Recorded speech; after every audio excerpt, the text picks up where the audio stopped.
আসসালামু আলাইকুম, সবাইকে স্বাগত জানাই নতুন আরেকটি ভিডিওতে। ইতিমধ্যে আপনারা লাইভ এবং শর্টে এই দুইটি মাধ্যমে আপনারা দেখতে পেয়েছেন যে বর্তমান ইলেকশনের অবস্থা বা নির্বাচনের অবস্থা কেমন চলছে। বিভিন্ন কেন্দ্র দখলের চেষ্টা চালাচ্ছে বিএনপি, কিন্তু শেষ পর্যন্ত তাদেরকে রুখে দিচ্ছে জামাত ইসলাম সহ অন্যান্য 11 দলীয় যারা জোট রয়েছে। এছাড়াও চরমোনাইয়ের বিভিন্ন জায়গায় সংঘর্ষ হয়েছে বিএনপির সঙ্গে। সব জায়গায় বিএনপি এখন সংঘর্ষের মাধ্যমে বা ব্যালট বক্স ছিনতাইয়ের মাধ্যমে বিজয় লাভ করার একটা চিন্তা করছে।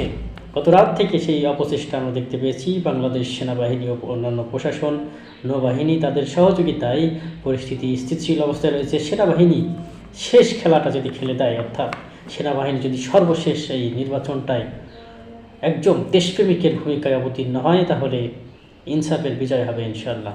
এর ভিন্ন কিছু যদি হয়, তাহলে বাংলাদেশেরও পরাজয় ঘটবে। বাংলাদেশ আবার পিছিয়ে পড়বে 100 বছরে। এই যে 55 বছরে যেমন অগ্রগতি নাই, আরও 45 বছর 50 বছর পিছিয়ে যাবে বাংলাদেশ। তো ইনসাফের পক্ষে যারা ভোট দিয়েছেন তারা অবশ্যই নিশ্চিন্ত থাকুন, হ্যাঁ ভোটেরই বিজয় ঘটবে। পাশাপাশি ইনসাফ ভিত্তিক যে রাজনৈতিক দল রয়েছে তাদেরও বিজয় সুনিশ্চিত হবে। ওদিকে আমরা দেখতে পেয়েছি যে নাসিরউদ্দিন পাটোয়ারিকে ভোট কেন্দ্রে তোপের মুখে পড়তে হয়েছে।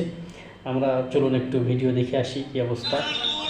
রেলওয়ে কলেজে প্রবেশ করার পরে আমরা দেখছি নাসিরউদ্দিন পাটোয়ারি এই মুহূর্তে শাহজাহানপুর একটি ভোট কেন্দ্র পরিদর্শন করছেন। এই মুহূর্তে সেখানে একটু হট্টগোলের মতো কিন্তু আমরা দেখছি এবং দেখানোর চেষ্টা করছি এখানের পরিস্থিতি পরিবেশ। নাসিরউদ্দিন পাটোয়ারিকে আসলে দেখছি অবরুদ্ধ করা হয়েছিল, পুলিশ সদস্যরা কিন্তু গেটটি খুলে আমরা দেখছি বের করে আনা হচ্ছে, সেটি আমরা দেখছি। এবং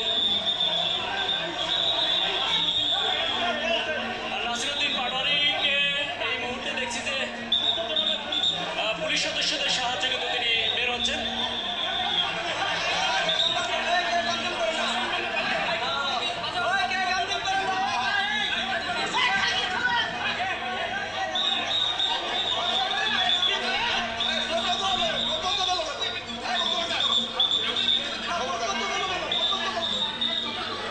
নাসিরউদ্দিন পাটোয়ারি এবং মির্জা আব্বাস জানেন যে টম অ্যান্ড জেরির মতন তাদের সম্পর্ক। যারা কার্টুন সিরিজ দেখেছেন বাচ্চাদের, সেই নাসিরউদ্দিন পাটোয়ারির উপরেও বিভিন্নভাবে হামলার চেষ্টা চালিয়েছে। তারা শরীফ ওসমান হাদিকে যেভাবে হত্যা করেছিল তার জনপ্রিয়তা দেখে, কিন্তু নাসিরউদ্দিন পাটোয়ারির সাথে সেভাবে পারেনি। নাসিরউদ্দিন পাটোয়ারি অবশ্যই প্রোটোকল নিয়ে চলাফেরা করেছেন। তিনি দেখেছেন যে শরীফ ওসমান হাদি তিনি প্রোটোকল ছাড়াই চলার কারণে তার উপর যে মৃত্যু নেমে আসলো, সেটাকে তিনি আমলে নিয়েই, গানম্যান নিয়ে এবং লোকবল নিয়েই চলাফেরা করেছেন। এই জন্য তার উপরে তেমন কিছু একটা ঘটেনি। তবে তার উপরে আক্রমণের চেষ্টা অব্যাহত রয়েছে। তিনি বিভিন্ন কেন্দ্র করে দেখছেন। ঢাকা আপনারা জানেন যে 8 আসনে যেখানে শরীফ ওসমান হাদি ছিলেন, সেই জায়গায় শাপলাকলিতে লড়ছেন শরীফ ওসমান হাদি। তার প্রতিপক্ষ হেভিওয়েট নেতা মির্জা আব্বাস, তিনি লড়ছেন। তো দেখা যাক শেষ পর্যন্ত এই লড়াইয়ে কার বিজয় হয়, কার ঘরে যায় ট্রফি। আর সেটা জানতে হলে আপনাদের অপেক্ষা করতে হবে। আর আপনারা জানেন যে 4:30 পর্যন্ত ভোট গণনা, 4:30 পর্যন্ত ভোট গ্রহণ হবে, এরপরে গণনা চলবে। সেই গণনাকৃত ব্যালট পেপার পাঠানো হবে উপজেলায়। সেখান থেকেই উপজেলাতে যতগুলো আসন আছে তার ফলাফল প্রদান করা হবে। ফলাফল আজকে প্রদান করা হতে পারে এবং কিছু কিছু কেন্দ্রে ফলাফল আগামীকালও প্রদান করা হবে।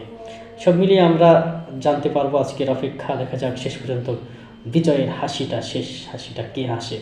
আপনারা সঙ্গে থাকবেন ভিলেজ লাইভ উইথ নেসার এবং চ্যানেলটি সাবস্ক্রাইব করে সঙ্গে থাকবেন।